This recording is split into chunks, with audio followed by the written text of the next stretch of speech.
everyone, my name is Wayne and I'm from AISP. We are here today for Singapore Cyber Day, where we invite a cyber professional to share about his or her experience in their field. Today, I am joined by Mr. Suresh Agarwal, who is the Managing Director of Agarwal Private Limited. He is also here representing CSA Singapore Chapter as the Secretary. Welcome, Mr. Suresh. Thank you, Wayne. Okay, so for my first question, may I know why do you decide to join this industry? For my case, it happened after my graduation in mechanical engineering. Those days, IT was the in thing. So when I did my postgraduate research and my PhD research, it went into CAD/CAM integration. So IT was the most in thing those days. Robotics, computer-aided design and manufacturing. So these were the things of the day. So eventually get into IT and then into cybersecurity. So you've mentioned that you have a master's in mechanical engineering. Am I right? Yeah, I did my master's from School of Mechanical and Production Engineering in NTU. But my thesis was on systems integration, which is how you can directly manufacture the parts that you design using a CAD software. So pretty much a lot of programming and software stuff to do during my study days. So was your thesis a reason why you chose to go from you have a master's in mechanical engineering and suddenly you turn into the IT path? Is your thesis one of those reasons? Yes, because I did acquire a lot of knowledge, and even though initially I started working as a design engineer where I was making phones, but my back of my interest was there in IT.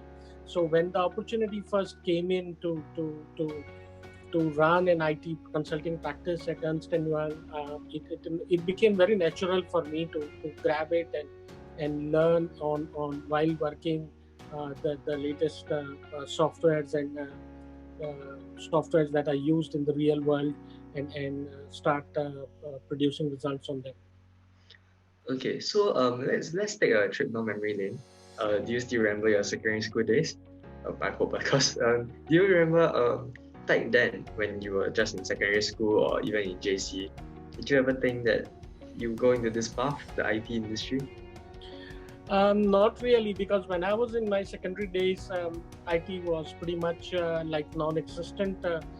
The first internet or internet-based applications came in when I was doing my master's, not even my graduation days. During graduation days, we used to do photon programming. It was a big luxury. We had a big mainframe computer lying in the lab where we had like half an hour access or maximum 1 hour access if we had to do very exciting projects. But most of the time, you didn't think that IT can really do anything to change the world. It was hardcore engineering which was driving the world those days.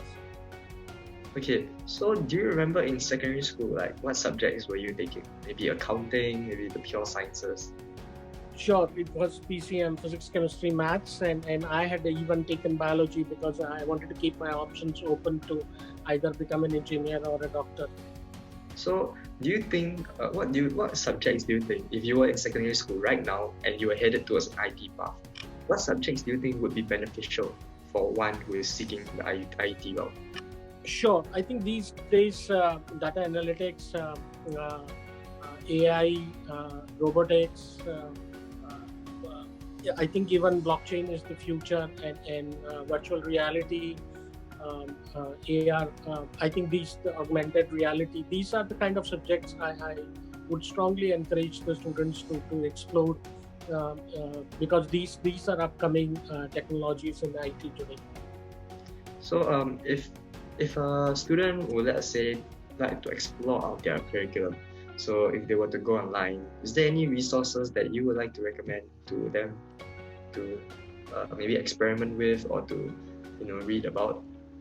Sure, I think there is a lot to read about, but I am sure students would have the network of their own in the industry, or the parents can connect them to the right people in the industry. So if you can really talk to professionals, working in the industry to help you choose the subjects. I think that's the real best, because that's when gives you the real pulse of what the market is today. There are online resources where you can read the course content and you can figure out. And one of the best ways to look at the online resources is look at the research that your particular department or your school or your department is doing. And if you go to different faculties, you will see what are the research papers that are publishing. So that would give you a pretty good idea of where the world is heading. And I know it's difficult for secondary or higher secondary or even JC students to try and read research. But if you just get an idea of the topics, then you will be able to figure out what are the subjects which are the in thing for tomorrow. But I think talking to your parents, friends, or your own friends in the industry is another source. And I think it is always good to be in touch with the real world as soon as possible. Okay, so let's talk a bit about your job. So in your day job, I understand that you are managing director for Agarwal Private Limited. So could you tell me how a day in your life, or a day in your work life looks like? Sure. My day basically starts in the morning by trying to figure out how do I deliver how do I keep my existing customers happy. But bulk of my early morning time goes into how can I grow my business? What are the other opportunities that are available, and how do I market, and how do I reach, and how do I go and approach those customers where I have not even thought about it. So I think bulk of it goes into business development, marketing, sales, and looking at strategic perspective, how to grow the business. The rest of the day, in the later part of the day, gets into a more execution, where you try to make sure that the projects that are there are delivered. And probably in the last part of the day, you try to figure out how to chase for the payments for the work that has been done, and how to make sure that the customers are happy, and get feedback from some of the customers to see if we are doing things right.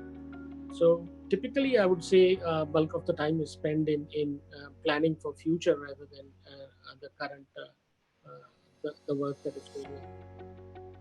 Okay, so you talk about like keeping your customers happy, but may I know what is it that your company, what service is your company providing? Maybe you can elaborate more on that.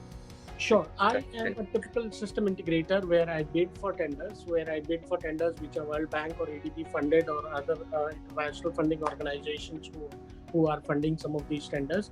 And I like to go in for complex solutions where the solutions where the customer just defines, say for example, these are the ministries I have and I would like to enhance the security around these ministries, and then they are looking for a complete solution. And the complete solution could not only mean software, but also mean hardware, networking, infrastructure, even civil engineering work to say for example construct a data center, and so on and so forth. So my business is primarily to deliver end-to-end solutions, and typically the more complex or the bigger projects are what keeps us interested in doing as a team. Okay, so just one final question. If you were to give just a piece of advice to everyone that's listening right now, what would it be? I would say stay in touch with the real world. I think there are a number of opportunities, and the world is progressing at such a fast speed. What I would say, the more you read and more you learn, and try to attend conferences or be in touch with the professional bodies. If you're a student, I think it is time that you get connected to professional bodies. You become members, say for get associated with people like AISP or CSA, and there are so many bodies. So when you meet the like-minded people in the industry, that's when you really get the value for yourself and for future for the country and the world. Okay, so that concludes today's Q&A session with Mr. Suresh. I would like to thank Suresh for joining me today, and I hope that the audience have enjoyed listening to this interview. My pleasure. Thanks a lot to AISP and to yourself. So from us at AISP, I would like to say thank you and goodbye. Thank you.